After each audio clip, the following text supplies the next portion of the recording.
할렐루야. 11월 3일 목요일 새벽 기도를 시작하겠습니다. 사도신경으로 우리의 신앙을 고백하시겠습니다. 나는 전능하신 아버지 하나님 천지의 창조주를 믿습니다. 나는 그의 유일하신 아들 우리 주 예수 그리스도를 믿습니다.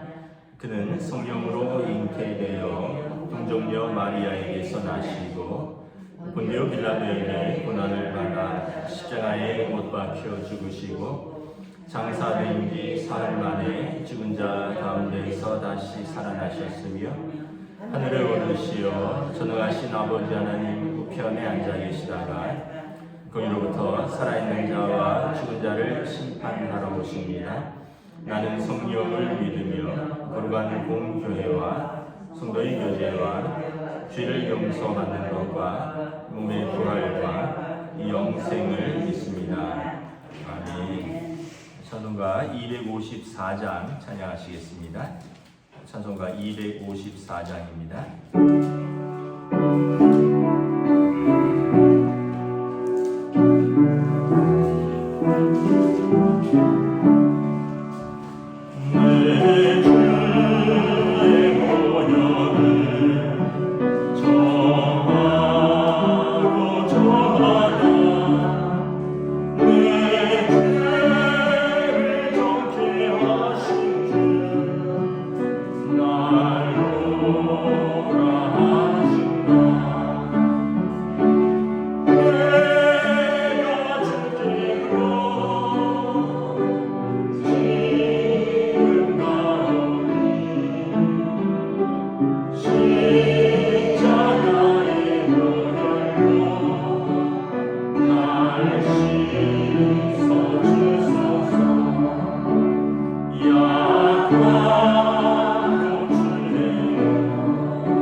말씀은 구약성경 창세기 42장 26절에서 38절까지 말씀입니다.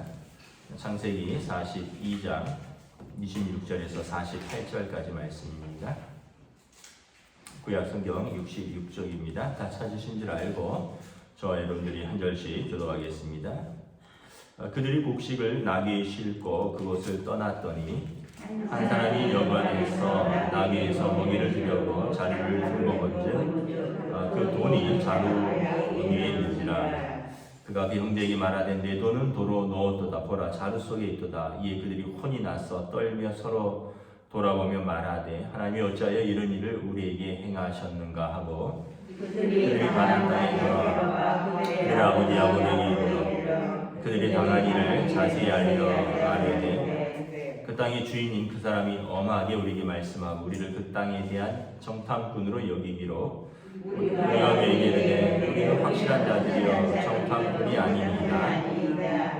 우리는 한 사람의 아들 12형제로서 하나는 없어지고 막내는 오늘 우리 아버지와 함께 가나안 땅에 있나이다 하였더니 그 땅의 주인이 그 사람이 우리에게 이르되 내가 이같이 하여 너희가 확실한 자들임을 알리니 너희 형제 중에 하나를 내게 두고 양식을 가지고 와서 너희 집안의 굶주림을 구하고 너희 막내 아우를 내게로 데려오라. 그러면 너희가 정탐꾼이 아니요 확실한 자들임을 내가 알고 너희 형제를 너에게 돌리리니 너희가 이 나라에서 무역하리라 하더이다 하고 각기 자루를 쏟고 본즉 각 사람의 돈뭉치가 그 자루 속에 있는지라. 그들과 그들의 아버지가 돈뭉치를 보고 다 두려워하더니 그들의 아버지 야곱이 그들에게 이르되 너희가 나에게 내 자식들을 잃게 하도다. 요셉도 없어졌고 시므온도 없어졌거늘 베냐민을 또 빼앗아 가고자 하니 이는 다 나를 해롭게 함이로라. 루벤이 그의 아버지에게 말하기를 내가 그를 아버지에게로 데리고 오지 아니하거든. 내 두 아들을 죽이소서. 그를 내 손에 맡기소서. 내가 그를 아버지께로 데리고 돌아오리라. 함께 있습니다. 야곱이 이르되 내 아들은 너희와 함께 내려가지 못하리니 그의 형은 죽고 그만 남았으니라. 만일 너희가 가는 길에서 재난이 내게 미치면 너희가 내 흰머리를 슬퍼하며 수월로 내려가게 함이 되리라. 아멘. 할렐루야. 네, 오늘도 새날이 밝았습니다. 주님 주시는 은혜와 평강이 가득한 복된 날 되시길 축복합니다. 이제 오늘 오후부터 날씨가 매우 추워진다 그래요. 내일 새벽은 영하 1도까지 떨어진다는 보도가 있는데 특별히 또 감기 걸리지 않도록 코로나 시대 독감까지 걸리면 또 어려우니까 우리 어른들은 따뜻하게 몸을 잘 보온하시기 바랍니다. 오늘 말씀해 보면 이제 요셉인지 모르고 형제들이 곡식을 사러 왔다가 요셉 앞에서 그들이 우리가 요셉 때문에 이제 우리가 이런 어떻게 보면은 이런 잘못에 대한 벌을 받는구나 뭐 이런 생각을 하면서 통역을 세운 줄 모르고 요셉 앞에서 히브리 말로 서로 죄를 고백하고 죄를 인정하고 또 죄를 자책하면서 막 후회했다 그랬죠. 요셉은 이제 너희들이 정말 말한 대로 정탐꾼이 아니요 한 사람의 형제라면 너희들의 말을 확증하라는 거죠. 그래서 12인데 왜 10만 왔느냐? 한 사람은 잊어버렸다 쳐도 막내는 아버지한테 있다니 좋다. 내가 일단은 곡식을 줄 테니까 막내를 데려와 봐라. 그러면 너희 말이 확실한 줄 알고 여기 34절에 보면 이제 그러면 제대로 무역을 하겠다라는 거죠.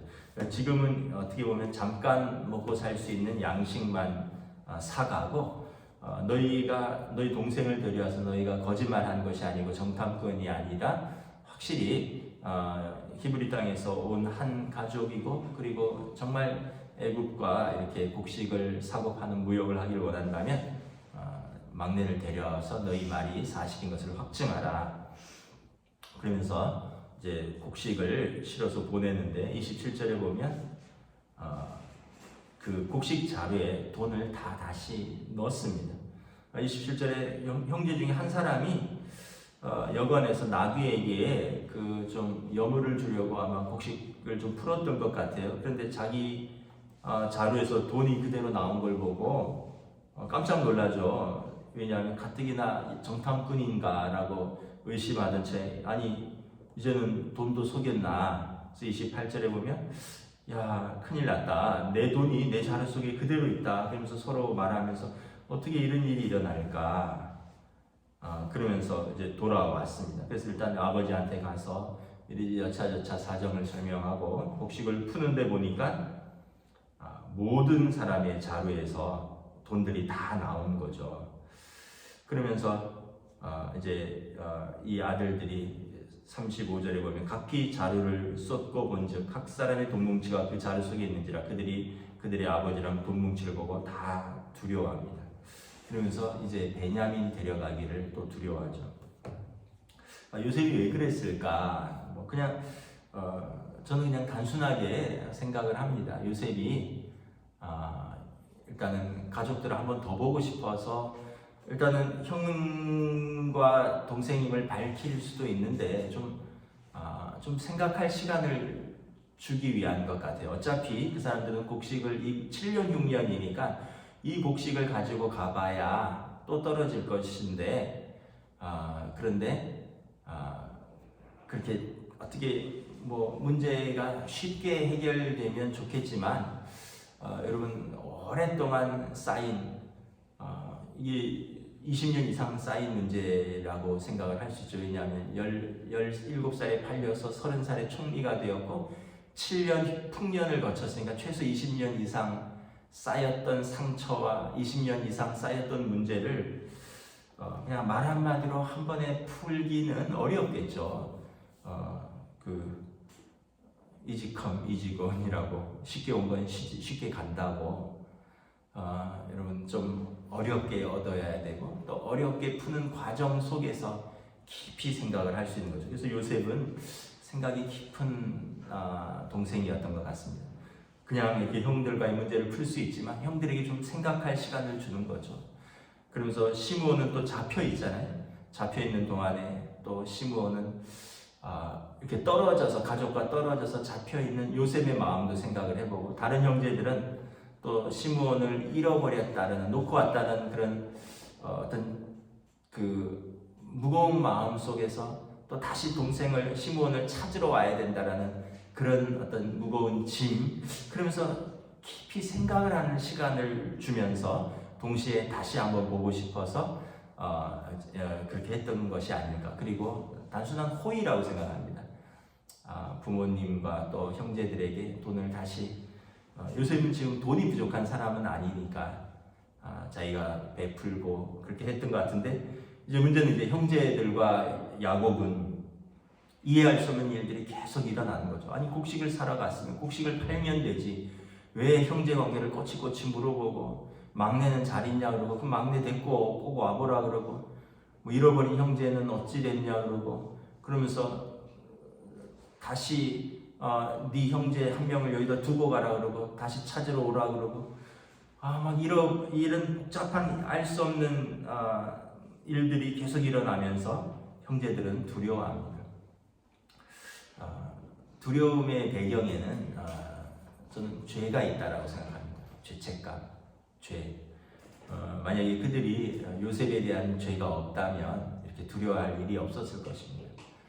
말 그대로 그냥 베냐민 데리고 가서 곡식을 사고 요셉에게 총리에게 인정을 받으면 될 텐데 이미 그들의 마음속에 죄가 자리 잡고 있는 거죠. 요셉은 잃어버렸고 그리고 이방 땅에서 시므온도 잃어버리지 않을까.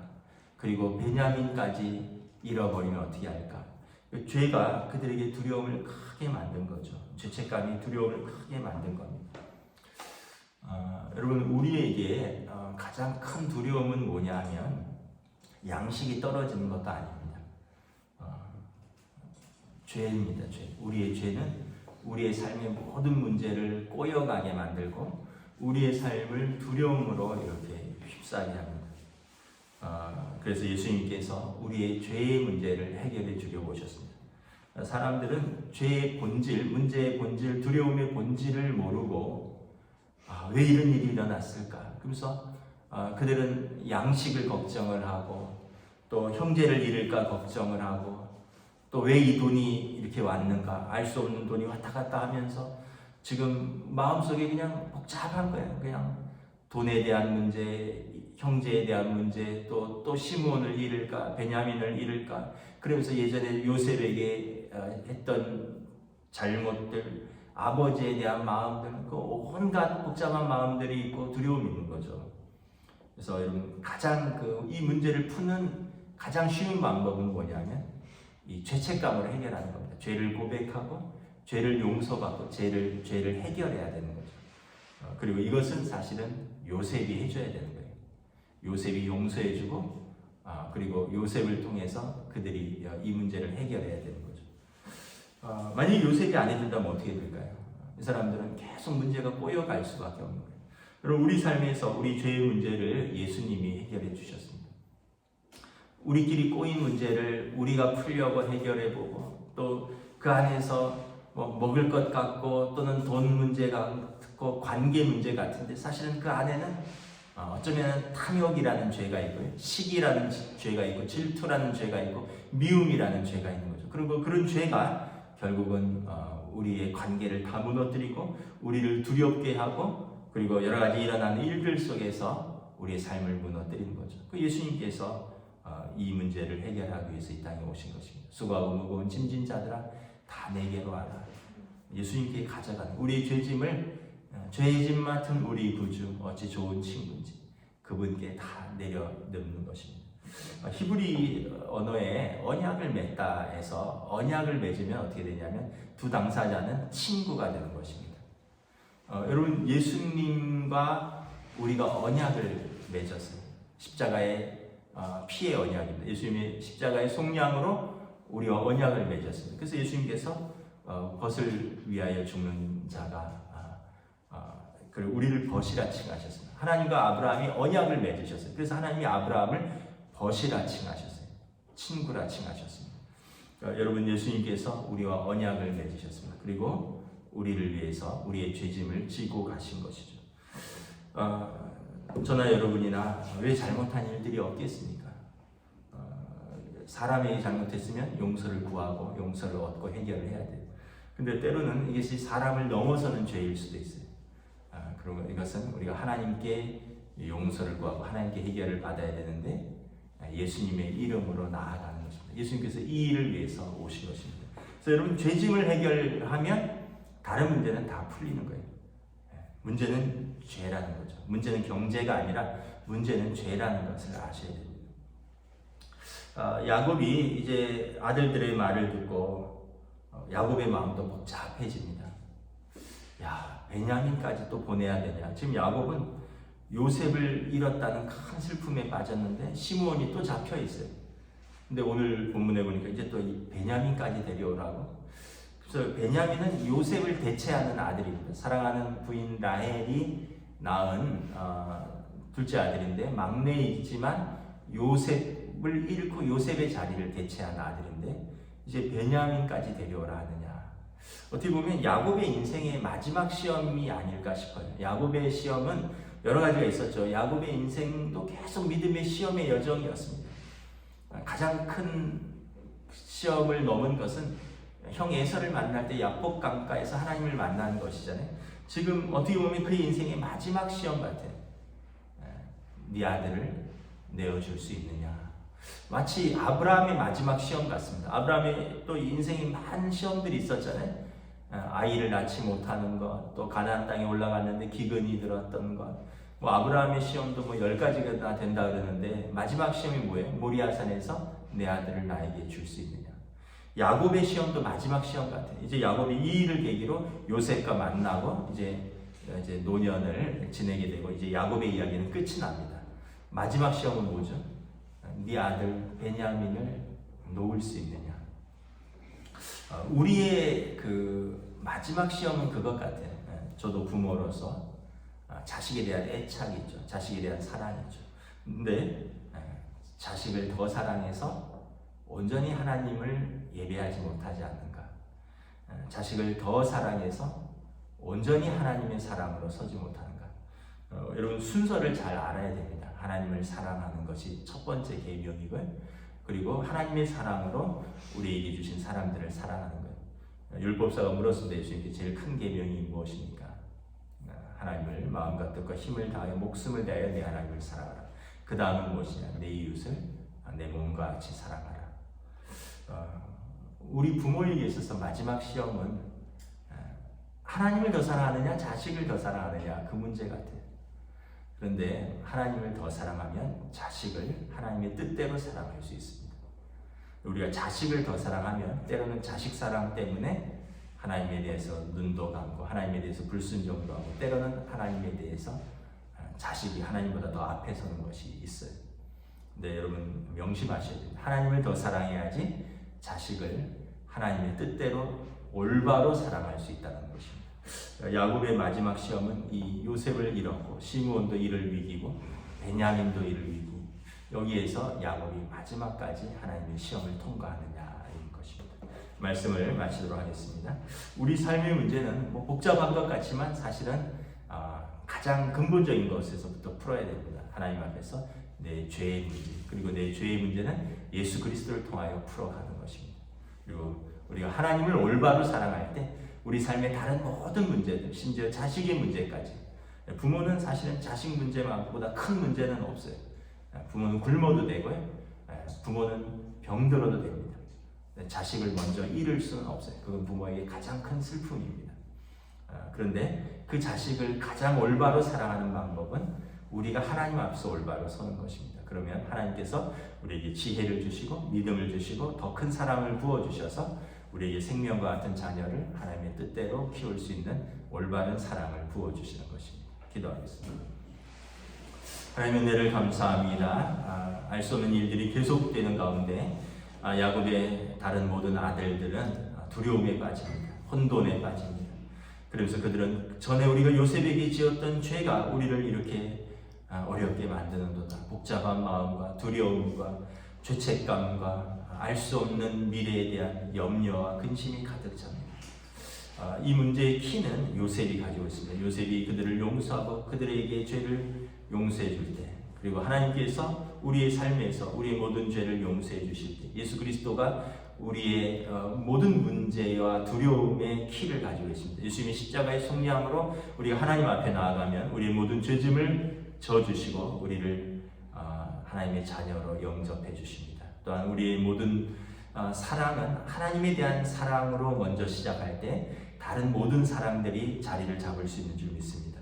모든 두려움도 하나님에 대한 경외함, 하나님에 대한 건강한 두려움이 자리 잡을 때 다른 모든 두려움들도 자리를 잡을 것이요, 우리의 모든 사랑도 하나님에 대한 사랑이 먼저 올바로 자리 잡을 때 우리 부부들의 사랑, 부모 자식 간의 사랑, 우리의 삶의 모든 사랑들도 올바로 자리를 잡을 수 있을 줄 믿습니다. 다시 한번 하나님 앞에서 살아가는 믿음의 삶에 대해서 돌아보며 믿음으로 나아가는 하루로 인도하여 주시옵소서. 감사를 드리오며 우리 주 예수 그리스도 이름으로 기도드리옵나이다. 아멘. 하늘에 계신 우리 아버지, 아버지의 이름을 거룩하게 하시며 아버지의 나라가 오게 하시며 아버지의 뜻이 하늘에서와 같이 땅에서도 이루어지게 하소서. 오늘 우리에게 일용할 양식을 주시고 우리가 우리에게 잘못한 사람을 용서하여 준 것 같이 우리 죄를 용서하여 주시고 우리를 시험에 빠지지 않게 하시고 악에서 구하소서. 나라와 권능과 영광이 영원히 아버지의 것입니다. 아멘.